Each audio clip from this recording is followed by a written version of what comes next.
Hey, this is Josh from Streamline Retail, and today I want to start a brief new series about some of the preparing that you can do for the holiday season. If you are in retail or have been in retail any amount of time, I don't have to tell you that this is the most important time of year for your business, at least for 90% of retailers, if not more. This is it. This is really what matters. A day in December might as well be a week in June. Hopefully, you've already been thinking through and planning through your holidays. If you're just now starting, you have a lot of catching up to do. We want to take a look at some of the most important things that retailers should be addressing. So we're going to start with looking at how you should be planning your marketing, what your marketing strategy should look like going into the holidays. Next, we're going to run into inventory and how should we be preparing for inventory in the holidays. What does that look like? How is it different than planning for other times of the year? And then we want to look at your customer experience. As it pertains to all of these, where we thrive is with brick and mortar retailers, engaging their customers in person and working to engage those customers online as well. What's so unique about the holidays is that your customer really changes. And I would say it changes in two different areas. One is it changes from the person buying for themselves to the gift purchaser, to the friend, the family member. So if you're a women's clothing store, you may serve females, but your customer is now a male, or is the mom of that person that normally shops with you. If you are a home decor store, your customer might normally be an interior decorator, but now that customer is a husband or a wife buying a special piece for her husband, or a family member or a friend. It's not quite the same thing as it normally would be. And you have to address that differently. On the other side of that, you have the fact that your customer changes over the course of the holidays. You have your early planners. They're honestly, like we're in October, these are the people who are buying right now for Christmas and December. By the time we're done with this series in like 3 weeks, they will have already completed all of their holiday shopping. Then you have your what I would say is like your average holiday buyer.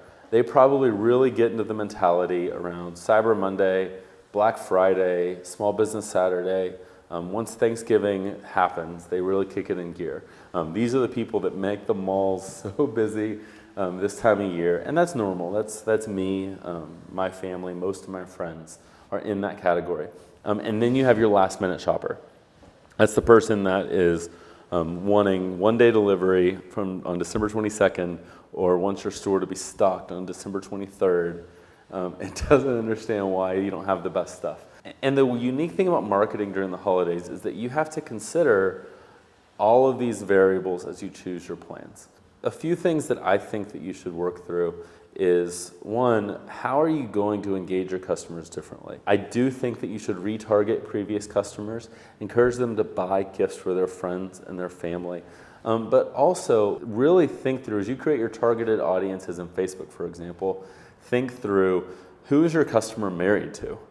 What is the spouse of your customer? And market to them. And when you market to them, what content are you putting in front of them? Could that be gift guides that you're putting on Facebook that they can get to one page and they can see someone that looks like their wife or looks like their husband and the things that they may be interested in? I know when I'm shopping for my wife, I live on those gift guides. I find a store that looks like her style and I will literally buy the entire thing because it looks like something, it's a safe bet for me. It's not something I'm naturally that great at, despite the fact that I work in retail constantly. So it's a completely different ballgame. And two, unlike the rest of your year, consider retargeting based on their purchase date. Did they purchase around your customers' birthdays? And better is, did they purchase with you last December? If you were gathering customer information last November and December, how can you retarget to those people to get them back in your doors? So that is one of the first major things that you can do is consider how your customer is changing going into the season and bring them back in. Another thing that you can consider is events. Events can be a huge way to create a hype and bring people in the door, offer discounts on a few key things that might be great gifts, but that also encourages them to come in and buy full price items.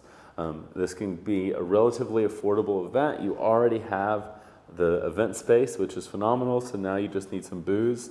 and a few appetizers, and you now have a party where people can come in and engage your store. And then the third thing is really the way that I think we want to make sure that you're not wasting your marketing efforts during the holidays going into the new year. So evaluate your process. How are you capturing customer data in your store? Are you capturing their addresses and their emails? At a minimum, are you getting their zip code in their emails or their phone numbers? And creating targeted campaigns around locations, around what they bought, that you can now push to them throughout the year. And so if someone came in and they bought 4 dresses, gosh, every time that dresses go on sale or that you have new arrivals, they should be getting emails around that stuff. And a lot of these things can be automated. If you have a modern point of sale or modern e-commerce solution like Shopify or BigCommerce or Lightspeed Ecom, and a POS like Lightspeed or Springboard or any of those, you can pull reports on that sort of information and use tools like MailChimp or Infusionsoft, you name it, to send these kind of targeted messages. So again, those are some simple things that you can consider. The biggest takeaway that I want you to have is to consider how your customer changes and how we can market to them differently. I hope that this holiday season is the most successful one that you've ever had. I can't wait to get into inventory next week and talk about how you can plan your inventory to make this the most successful holiday season that your business has ever had. If you are a retailer and you are interested in growing your business and learning more about how brick and mortar retailers can thrive both in-store and online, subscribe to our channel. I'd appreciate the thumbs up on the video, but most importantly, thank you for watching. Again, if you're interested, do subscribe. If you have questions, feel free to comment below, and we try to respond to every comment whenever we can. So thanks for watching. Have a good one.